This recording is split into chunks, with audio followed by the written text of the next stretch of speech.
Blue Wireless, we are the leading experts in carrier-grade millimetre wave, a technology predicted to power the next generation of wireless connectivity. The radio spectrum typically used for today's networks is becoming increasingly congested as more people and devices come online. So we've shifted our focus. We're using a whole new radio spectrum between 30 GHz and 300 GHz and shorter wavelengths or millimetre waves, which provide faster connectivity. Within this spectrum, our sweet spot is the unlicensed 60 GHz band. We've solved all the technical challenges facing this new band, so interference and drop connections can be a thing of the past. The result is multi-gigabit performance that suits a variety of applications in the consumer and telecoms markets. Applications like these demand robust performance at a cost that's accessible and predictable. But operating in the unlicensed band means resolving complex wireless coexistence issues, which makes it very technically challenging. There are two links here, a wanted link and an interfering link. We set up 3 different scenarios to validate our interference mitigation's performance and investigated 3 signal-to-interference ratios, or SIR. 0 dB, where the signal is the same strength as the interferer, 6 dB, where the signal is 4 times its strength, and 12 dB, where the signal is 16 times its strength. This proves that channels can coexist seamlessly at full band performance, providing effortless, consistent connection while protecting the links. And it means we can reliably deliver fibre-like wireless capacity at a lower cost than currently possible within the licensed spectrum, allowing our system solution to take on even the most complex of environments. Blue Wireless technology, delivering a new class of high-speed connectivity.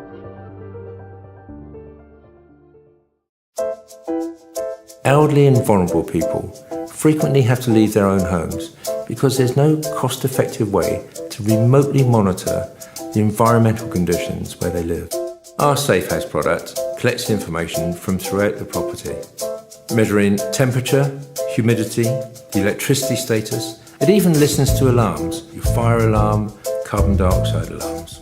Once collected, this information can be sent in real time to a nominated carer who can respond to the individual's needs. We've been working with Liverpool City Council to demonstrate how this system can deliver at scale a new and better service, helping people to live independently for longer.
For the last 12 months we've been working here on the health and social care testbed. We've been developing a 5G network around Kensington, which is very innovative, and what it will do is enable health and social care services to provide equipment into people's homes to help deliver world-class health and social care services. We are showcasing what we've done in 12 months. We've got all the products that have been developed from the project, and we've got workshops going on talking about network planning, 5G capability, how the products will be integrated into health and social care. We've got some of the products from some of the SMEs downstairs that people can look at. We've got the 5G Wi-Fi nodes downstairs, and those are British technology. In fact, all the technology we have in the building is British technology. A lot of the research that we do is fundamental to some of the technologies that we've been hearing about today. We've been finding out more about about the 5G testbed and the success stories over the past year. So it's been fantastic to see how they're actually applying the technology to meet healthcare needs of the region. It's absolutely brilliant because it means that we get to showcase our products, but also Liverpool gets to kind of fly the flag for innovation in health and social care. We've got lots of small SMEs working directly with NHS, so it's a really positive thing to be involved in. We very much wanted it to be a workshop because whilst we're here to tell people what we've done, we realise we've still got an awful lot of learning to do, and then we can work with the local SMEs and others, because it's no good them going off and developing something that nobody's ever going to use. What we're trying to do is really hard, but what we want to do here is really try and make a difference and solve some of the challenges we've got. So social care budgets have been cut massively, demand's increasing, we've got to change the way we deliver services. So we're actually looking to tackle real live problems.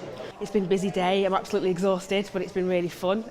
We've met lots of people, we've talked about our product, we've sort of had people's feedback and opinions, and it's been really nice to meet people. 12 of our elder citizens are coming in at 1:30, and they're going to have afternoon tea, because what we want to try to do is we want to work with people. We're really pleased that actually the event was sold out quite a while ago, and what we've got is a really good mix of people here.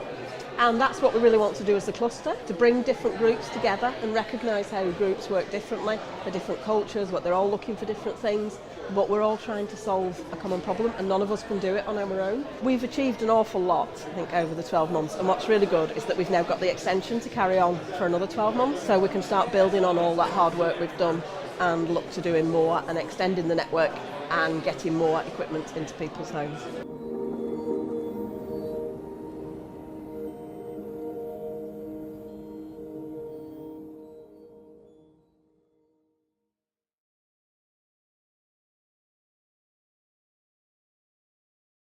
The 5G project was really interesting because it's not just about the technology. What's really interesting about the 5G project is the wide range of partners that we've got involved. And one of my key area of interests, certainly through the e-health cluster, is how you bring together those different worlds of technology, health and social care, and looking at the different approaches those groups take and trying to get people to work together, not just for the sake of a short-term project, but to actually achieve real outcomes for people.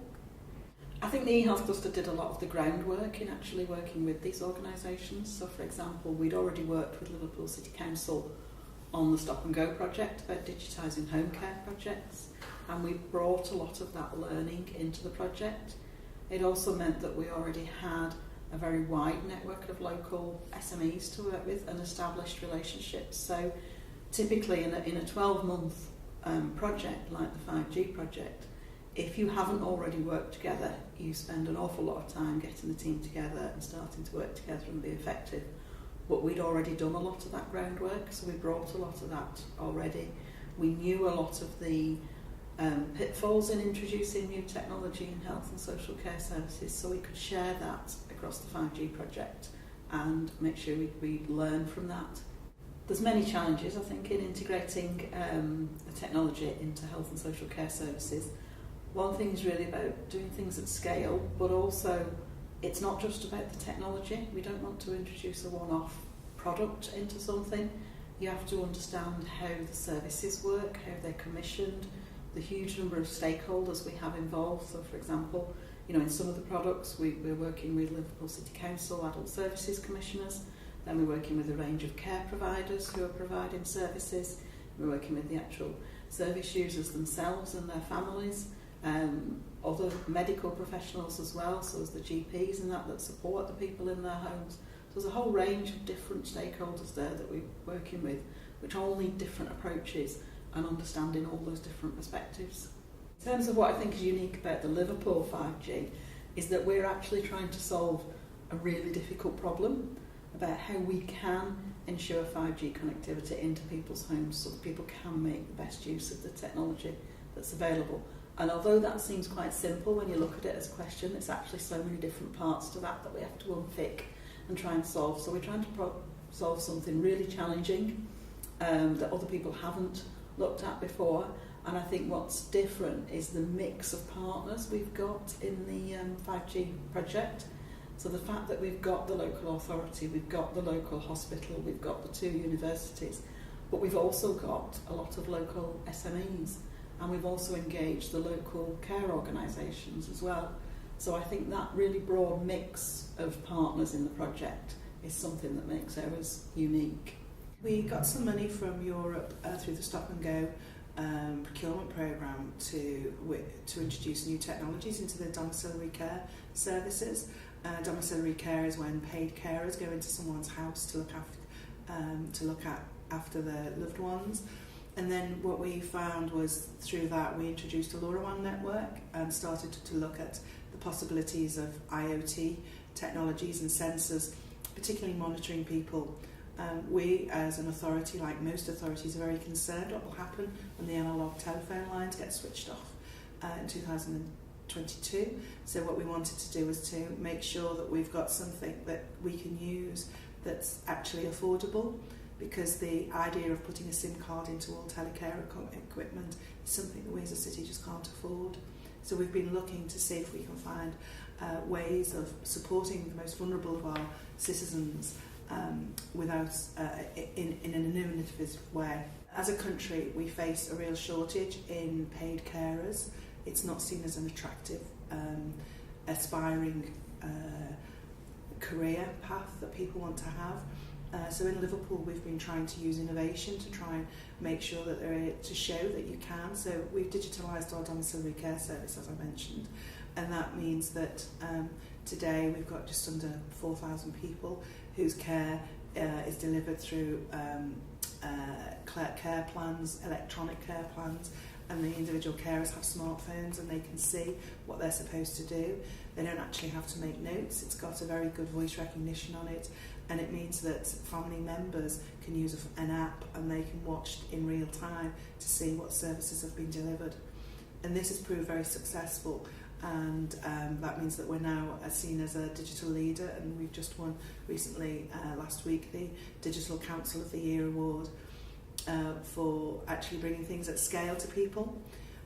What we're wanting to do is to try and build on that. There are lots of new technologies out there, but lots of them use a lot of data, and the costs of the data transfer could be prohibitive. We've also got an awful lot of older people in the city who don't have a mobile phone and they don't have broadband, and we didn't want to widen the digital divide as well as the health inequalities that we already have in the city. So what we wanted to do is we've started in Kensington, which is one of our poorest wards, to increase the number of people who've got access to the new health and social care technologies that can help keep them safe. And the costs of the data transfer, because the City Council plan to own the network, will be free. That's what we're really interested in, is trying to provide things at scale without the huge cost that they could incur. Payman is the first remote medication administration monitoring system, and it allows professionals, pharmacists, pharmacy technicians to monitor at a distance individuals who are at home to view the medication that they're actually taking. It's linked to a medication administration chart supplied by local pharmacies, so that we know exactly what they should be taking and when. It's not a matter of somebody walking in, looking around, hoping to find the tablets. We know exactly what's supposed to be taken and to be applied if it's agreed. With the carers now not having to go in and do the prompting, they can be redeployed into areas that really need their skills. So mental health is one particular area that will benefit. But just as importantly, when you look at the way the carers are being deployed, around 30% of care packages that the local authority want to actually implement can't be implemented because there aren't the staff. By redeploying the staff from the position where they go in and help people take the medicines, or they actually administer the medicines, this means that more care staff are available to deliver the packages that currently can't be delivered. So there are savings pretty well everywhere you look. Reduction in errors, reduction in people who don't take the medicines, better usage of medicines, which lead to dramatic and substantial reduction in drug wastage. Digital twin is a very recent term for any software copy, or even necessary software, any kind of copy of the real world.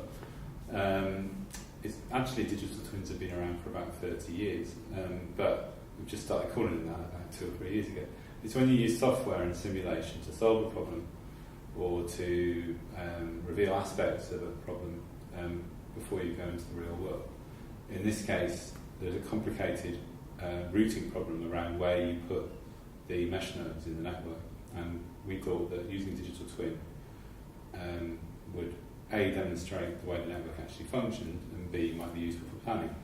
As it turned out, planning was much harder than we thought, and it very quickly became clear that the digital twin would be useful in the planning. And we've actually used it much more than we anticipated using it, and have used the routing algorithm from the digital twin to decide where to put the second half of the nodes in the network. It's hard to tell, it's a mathematically incomplete problem, which means it's unsolvable to actually know what the optimal solution is to where you put your nodes, because it's really, really complicated.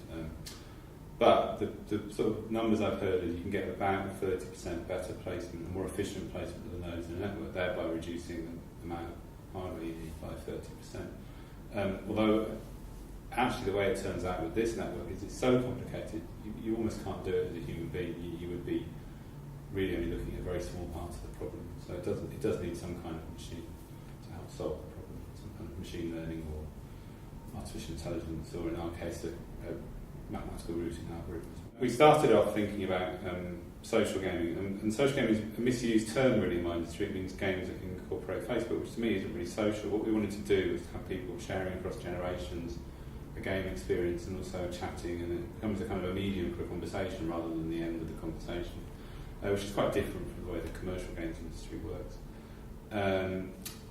So originally we thought it would just be people in their rooms, and it may well yet be isolated older adults communicating and sharing the bingo that they can't get to physically anymore.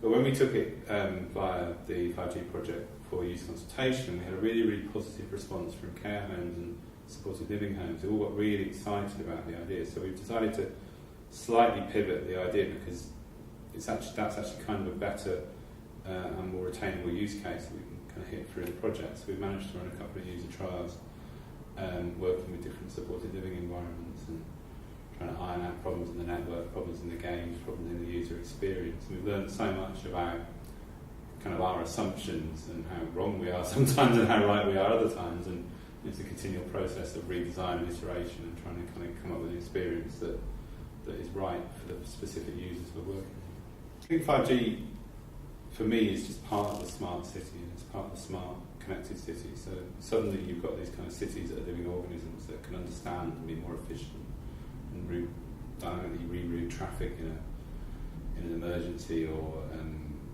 prioritise really intelligently the resources of the city.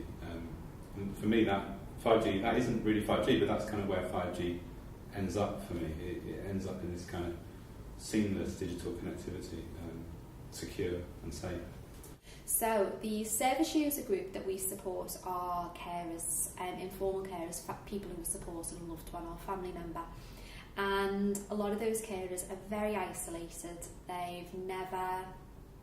A lot of people have never kind of switched a computer on. They're not kind of integrated in the technology world. So to support, when you suggest a piece of equipment to somebody who's maybe elderly or has never utilised digital technology, there's a certain fear factor there.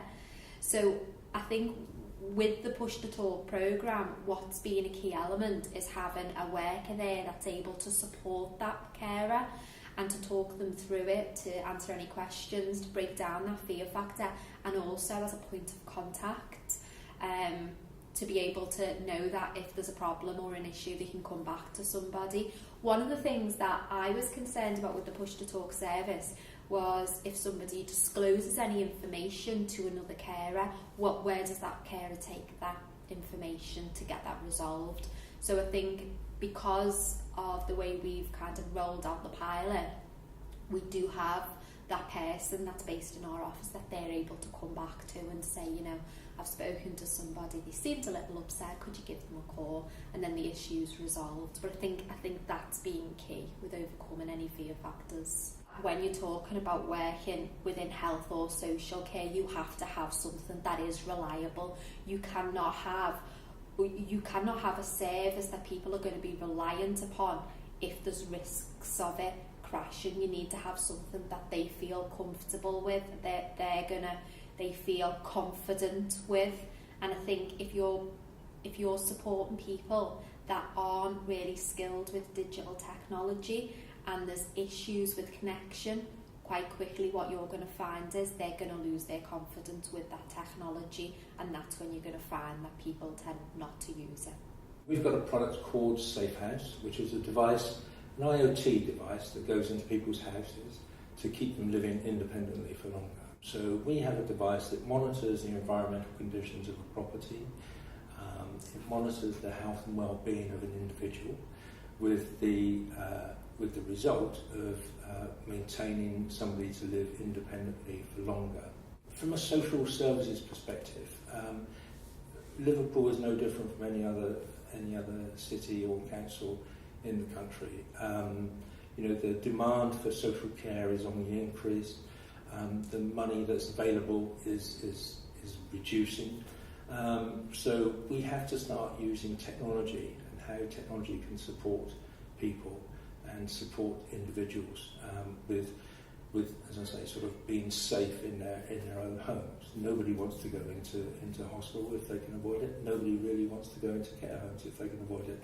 The majority of people want to live in their own homes. So it's important for us to use technology to ensure that they can live in their own homes for a lot longer. We also have a situation which is looming in the next few years, where the traditional care that is provided to individuals in their own homes, the technology that sits around that, which is an analogue technology, is being withdrawn, basically. So, you're fortunate within Liverpool that you have a proactive and reactive authority, a council, who are prepared to take that sort of that leap of faith into technology and see how technology can actually support the requirement they have to look after their residents. So knowing that things are going to have to change, knowing that we are going to have to digitise houses in the future, and that future is certainly within the next 18 months to 2 years. Safe House as a unit basically plugs into the house and it converts what is a standard property into a digital home. We specialise in developing hardware and software for the health and social care industries, but mainly products and services which are based around emerging technologies, things like Internet of Things, or smart cities, or a range of different, the next generation, what's coming over the horizon. We try and think about how it could be used to make the lives of older and disabled people better. I think whether or not you think about 5G as something which is going to be provided by the big companies, or whether it is these license-free spectrum technologies, which are a bit more community-focused, both sets of technologies will transform utterly how we live our lives as people generally. But for health and social care, it means that suddenly we can know that everyone in the world is okay or not okay. So as they're going about their lives, if they're moving through their houses, if they're moving through the streets, we can check up on them to see whether or not they are healthy. Now, this could be seen as some kind of sort of Orwellian nightmare surveillance state thing, or it could be seen as a very caring space where we are making sure that our fellow citizens are living the healthiest and best lives that we can support them in doing. And that's what this project's about. And I'm really proud to be part of a collection of people that are so focused around making people's lives better. My aspirations for 5G are based around the advantages it brings our company to develop products and services that will take us forward and help us benefit people. But I see that as I see that our products and services as fitting in with a range of provision which is being supported by some very imaginative thinkers in the Liverpool City region superstructure? Push to talk is a small button that is placed at the side of the service user's landline phone or in a convenient place for them. They can press the button, and once they've pressed the button, that then connects to our server, which then connects them to another user who's can also press their button. This then connects them via a phone call, and they are then able to talk for as long as they want to. It's actually a really exciting time to be in Liverpool, especially as managing director of a small SME. There's plenty of opportunities to get involved in various different projects, but also working with, having the opportunity to work with the Liverpool City Council and the NHS and the health cluster has meant that we've got a really good understanding of how kind of the health and social care sector works, so that potentially in the future, should we want to develop any further devices or get involved in other projects, then we've got a really good kind of basis now for how to go about producing products and services for the health and social care sector. I think somebody said something about 5G, and especially the technology that Liverpool has chosen to go with provides the opportunity to create kind of a network of networks. So one of the things we're really interested in is using LoRaWAN, and LoRaWAN can be used for so many different applications. So for example, sensors for the environment, so monitoring particulates in the air, potentially people counters, so we know where streets are busy, which streets are the busiest, who's going, who's walking down there. There's also things like the health and social care sector, where it does offer things to use sensors and use them reliably, because if we roll 5G out across the city, we also get to roll out the LoRaWAN network as well, and that provides great opportunity, but it also provides a really good opportunity for innovation and for other SMEs to come to Liverpool and set up, because they've then got this network that they can access straight away and be able to use it to develop new products and services that could potentially benefit the city and benefit health and social care especially. Our technology uses a very high frequency, so the spectrum that's way above the frequency of most mobile communications and Wi-Fi. I guess when I started my career as an RF engineer, I would have said that was quite exotic, but now it's really quite mainstream, and that's been enabled by the semiconductor processes that are available for the latest silicon chips.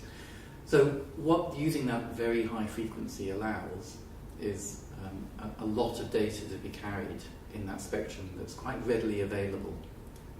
The spectrum at lower frequencies, so most mobile phones and Wi-Fi, is really valuable spectrum because it can go quite long distances, but it can't carry a huge amount of data, so not really the same as a fibre. But the spectrum up at 60 gigahertz, the millimetre wave bands, can carry an equivalent amount of data to a fibre connection, say to a home. There are some obvious benefits in using a UK technology in terms of the investment that it brings and in potential exports that it makes available. The model that's being adopted in Liverpool is certainly one that would translate easily to other cities in the UK, and is relevant to many other parts of the world. There have been many things in the project that have been hugely exciting.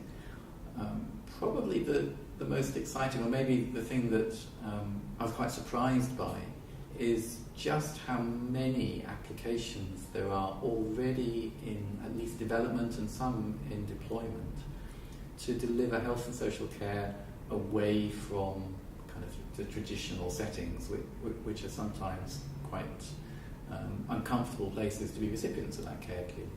So that's been fantastic and really, really exciting. So the idea that then delivering the connectivity will make this whole ecosystem of applications become viable and in really wide use in the UK, that's really exciting.